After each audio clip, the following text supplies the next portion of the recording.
Good morning, Magic. I'm Gavin Verhey from Wizards of the Coast, and our journey through the 5 crime families of New Capenna continues today with one of the most tricky of them all, the Obscura. Sneaky and scheming, some of the Obscura masquerade as fortune tellers. Of course, they tell you what they want you to hear and take your fortunes for themselves. And for today's brand new piece of music off the Streets of New Capenna soundtrack, we have a piece that talks about exactly that, called Fortune Teller. It's by Anna Pantsu and Jonathan Young. Let's listen in for a bit.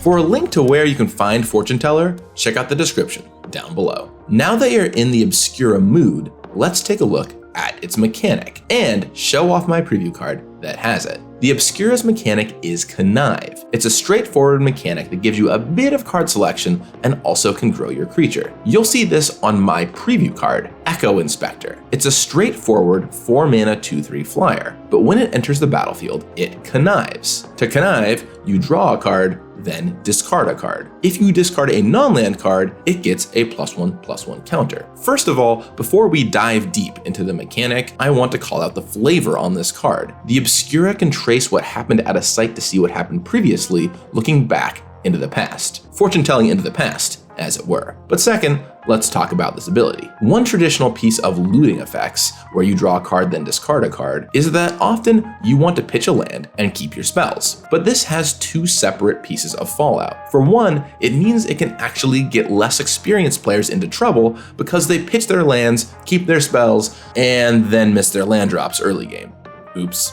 But for another, more common situation, late game, it makes it a non-decision. You should always just discard your excess lands. Now, I'm not saying normal looting is going anywhere, but one of the ways to keep Magic fresh is to put a new spin on situations you've been in before. And the tension of Connive makes it a little more interesting. In the mid to late game, if you have a spare land or 2 in your hand, would you rather have a 3/4 flyer or the worst spell in your hand? That's a question you'll have to think about and answer depending on the game state every time. And it's not just all enters the battlefield triggers. Some cards ask you to make this choice over and over again, like Ledger Shredder. This card triggers when a player casts their second spell on each player's turn, so it's pretty easy to connive repeatedly with it, especially in something like Commander. You'll also find Connive X in a couple places, including Rafine, the Obscura's Sphinx Demon Leader. This can grow a creature by quite a bit and give you some major card selection. Another exciting part of Connive is giving a bit of looting to white. While white doesn't have it fully in its regular color pie, much like how we bent that for Learn in Strixhaven, mono white cards get to connive as part of the Obscura here. That little bit of card selection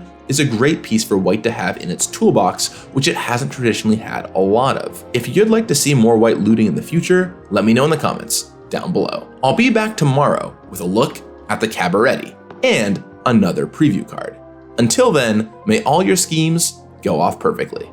You got this. The playtest name for this mechanic was Splatter, so if I ever slip and call it that, well, now you know why. You might wonder why it has a number instead of just letting you sacrifice any creature, when the numbers are, with one exception, all 1 to 3. This was a really important power level knob. The easiest way to copy a cat